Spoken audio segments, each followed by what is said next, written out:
আসসালামু আলাইকুম। আজকে আমি বানিয়ে নিয়েছি মিনি আনারস। সসেস ব্রেড দিয়ে যদি এত সুন্দর মিনি আনারস তৈরি করা যায় তাহলে কার না খেতে ভালো লাগবে। দেখতে যেমন ইউনিক লাগছে, খেতেও কিন্তু অনেক টেস্ট হয়েছে। দেখতে পাচ্ছেন আমি কিছু সসেস নিয়ে নিয়েছি আর কিছু ব্রেড নিয়ে নিয়েছি। আজকে আমি সসেস দিয়ে ব্রেড আনারস পিঠা বানাবো। এখন আমি সসেসগুলোকে মাঝের দিক থেকে কেটে 2 ভাগ করে নেব। সেম সাইজের কাটতে হবে।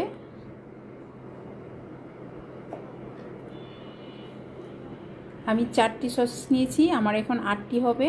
এখন এই ব্রেডটাকে আমি বেলুনের সাহায্যে বেলে চ্যাপ্টা করে নিব। আমি 3টি ভাগ করে কেটে নিব।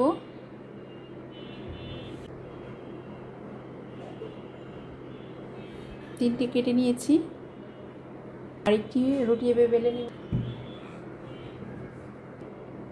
আমি এটাকেও 3টি ভাগ করে নিব।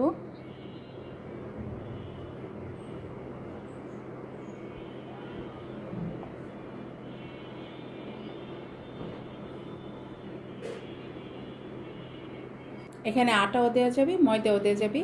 তো আমি এখানে লাল আটা নিয়ে নিয়েছি, একটু সামান্য করে লবণ দিয়ে দিয়েছি, সামান্য করে লাল মরিচের গুঁড়ি, দারুচিনি, এলাচ, কালো গোলমরিচ, সাদা গোলমরিচ সবগুলো একসাথে করা আছে। ভালো করে একটু মিশিয়ে নিব, পানি দিয়ে ভালো করে গুলিয়ে নিব।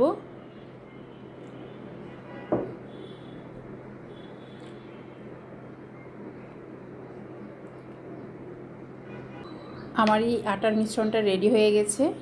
এখন আমি একটু পাশেই রেখে দিব। আর আমি যেই ব্রেডগুলোকে কেটে রেখেছিলাম সবগুলো এখানে রেখে দিয়েছি। এখন এই যে সসেসের টুকরোগুলো নিয়ে নিয়েছি, এইভাবে বসিয়ে দিতে হবে। আর এখানে সামান্য করে আটার সেই লিকুইড মিশ্রণটা দিয়ে দিতে হবে। আপনারা দেখতে পাচ্ছেন আমি কিভাবে মুড়িয়ে নিচ্ছি।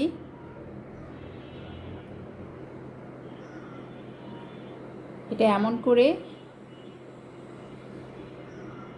করে নিতে হবে।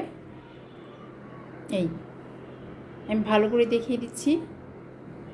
এই অর্ধেকটা এভাবে বের হয়ে থাকবে আর এটাকে আমার কেটে নিতে হবে। তবে কেটে নিতে হবে সাবধানে, যাতে হাত কেটে না যায়।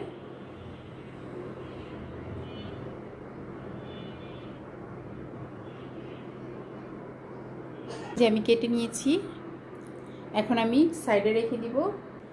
আমি আরও একটি দেখিয়ে দিচ্ছি।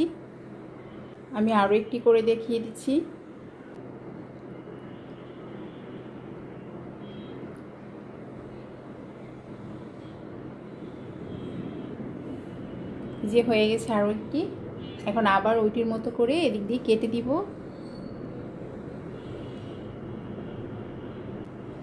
বাস এটাও হয়ে গেছে। এভাবে সবগুলো আমি করে নিচ্ছি।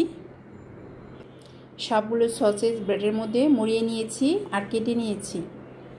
এই যে আটার মিশ্রণটাতে আমি এটা চুবিয়ে নিচ্ছি।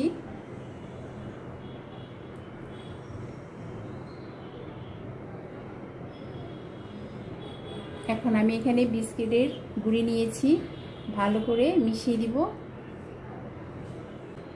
চেপে চেপে মিশিয়ে দিতে হবে। এখন আমি এটা রেখে দিব এক সাইডে। এখন আমি আরেকটা নিয়ে নিয়েছি। তবে খেয়াল রাখতে হবে উপরে যে বাকি অংশটা ফাঁকা আছে, এই ফাঁকা অংশতে যেন না লাগে। এভাবে চেপে চেপে লাগিয়ে নিতে হবে বিস্কিটের জুড়িটা। দেখতে কিন্তু অনেকটা সুন্দর লাগছে। এভাবে সবগুলো আমি আটার এই মিশ্রণটাতে চুবিয়ে চুবিয়ে বিস্কিটের গুঁড়িটাতে গড়িয়ে নিব।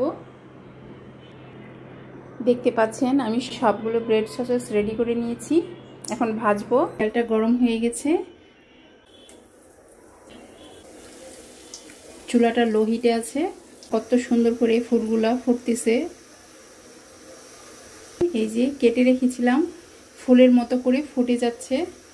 যে সসেসের অংশটা আমি কেটে দিয়েছিলাম একদম ফুলের মতো করে ফুটে সুন্দরভাবে পুরোটা কড়াই ছড়িয়ে আছে। এখন আমি নামিয়ে নিচ্ছি।